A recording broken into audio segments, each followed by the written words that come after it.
Trade war, Canada का पलटवार, US product पर लगाया $20 अरब का टैरिफ।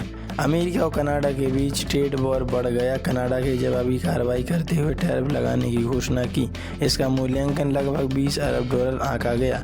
अमेरिका के हालिया टैरिफ लगाने के फैसला लिया। अमेरिका के साथ चल रहे ट्रेड वॉर के बीच कनाडा ने एक्शन लेते हुए जवाबी कार्रवाई कर अमेरिकी प्रोडक्ट्स पर $20 अरब की कस्टम ड्यूटी लगाने का ऐलान कर दिया। कनाडा ने अपनी बिजनेस और कर्मचारियों को उसके असर से बचाने के लिए कई अरब डॉलर के पैकेज की घोषणा भी की है। कनाडा जवाबी टैरिफ 8 सितंबर से लागू कर दिए जाएंगे। इनकी कीमतें $19.94 बिलियन हैं। इनमें अमेरिका से आने वाले लगभग 700 प्रोडक्ट शामिल हैं। इन पर 15 से 50% शुल्क लगेगा। कनाडा के इस एक्शन के बाद अब दोनों मजबूत अर्थव्यवस्थाओं के बीच टकराव की स्थिति बन गई। पिछले कुछ वक्त से दोनों देशों के रिश्तों में गिरावट देखी गई।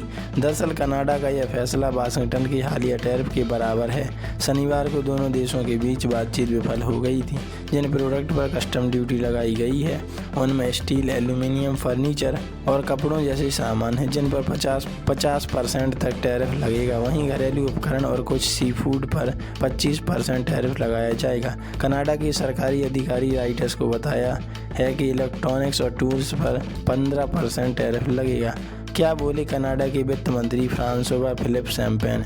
ऐसे में देखने में आया है कि ओटावा ने अपने इस कदम को कुछ सीमित प्रोडक्ट तक ही सीमित रखा है।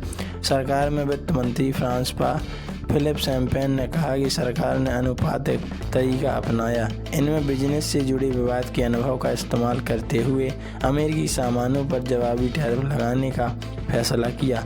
हाल ही में जो अमेरिका ने टैरिफ लगाया उससे छोटे और मध्य आकार के व्यवसायों पर बहुत ज़्यादा असर डाल सकता, इसलिए ओटावा ने टैरिफ के साथ साथ एक बड़ा सपोर्ट पैकेज भी दिया। साथ ही कंपनियां घरेलू स्तर पर प्रतिस्पर्धी बनी रह सकीं।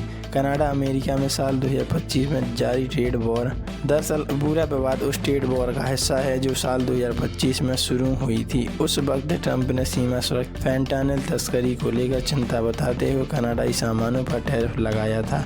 टैरिफ आयातित सामानों पर लगने वाला टैक्स होते हैं। इसका मतलब है कि इसकी लागत आखिरकार बिजनेस और कस्टम्स पर डाली जा सकती है। हालांकि दोनों देशों के बीच ज़्यादातर बिजनेस कनाडा, अमेरिका, मैक्सिको समझौते के तहत होते हैं। तो इस पर आपकी क्या ओपिनियन है, कमेंट में लिखकर जरूर बताइएगा।